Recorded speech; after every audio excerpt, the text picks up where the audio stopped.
Hey everyone, welcome back to the channel. This is the second in a series of planning videos for the Trans Taiga road trip that I'm taking.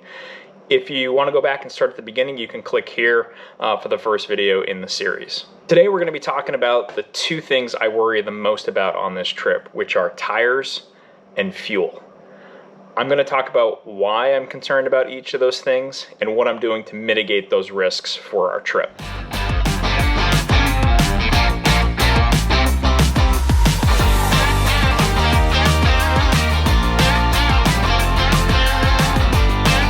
Let's talk about fuel first. So fuel is obviously critically important for the vehicle to operate, and as I laid out in that prior video, there's not a ton of places to stop.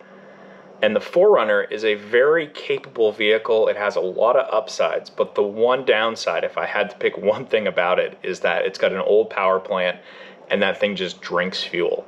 So my 4Runner, as it sits today, is getting about 18 miles to the gallon. And I can get 300 to 320 miles on a tank. Now, when I first bought it, I got a lot more than that, but since I've lifted it and added things to it, that number has slowly started to come down. And as I put another person in there and all of our stuff, I think it'll go down even more. The longest stretch we have to do without being able to get fuel is between 350 and 360 miles.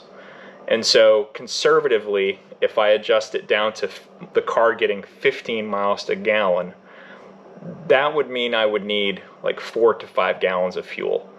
But 4 to 5 gallons in and of itself doesn't offer you a lot of certainty for things to go wrong or having to leave the car running or frankly my math being off when I was looking at planning. So I'm going to bring 2 5-gallon jerry cans that I'm going to mount to the top of the vehicle.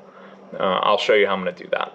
So I have this front runner double jerry can mount that I bought for the truck for this trip. You can see here. Now I'm not going to mount this until we get closer to the actual trip itself, but this will go up and sit on the roof. And inside of that mount will sit these 2 jerry cans. This mount will be mounted. That mount will sit right here in this back right corner. That'll give me easy access to be able to put them up and take them down, but keep them out of the way and out of the vehicle so we're not having to smell gas in case we spill a little bit on the container itself. Okay, now that's fuel. My next biggest concern are tires. Blow a tire out up there and there is nowhere to go to get it fixed. So I've put together a kit that I think will keep me on the road even if we have 1, 2, or even more problems with tires on the 4Runner. Now, first and foremost, the 4Runner comes with a full-size spare standard.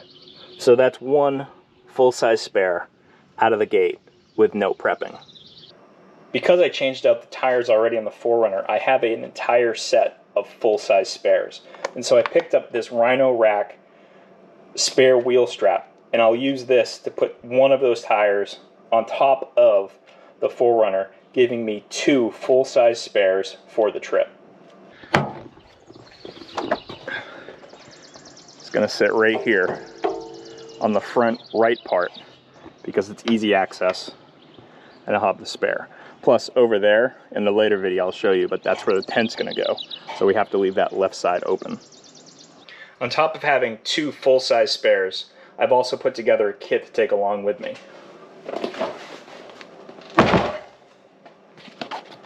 And in this kit, I've got what I need, or what I think I need, if those 2 full-size spares are not enough. First, outside pocket, pressure gauge, just to be able to tell when I'm properly inflated. Digging into the bag. I know purists will scoff at this, but 2 cans of Fix-A-Flat. These obviously aren't the best thing to use, but to get you out of a pinch, nothing wrong with them. This is actually to air down, not needed for this kit. Extra set of gloves. Dedicated wrench for changing tires.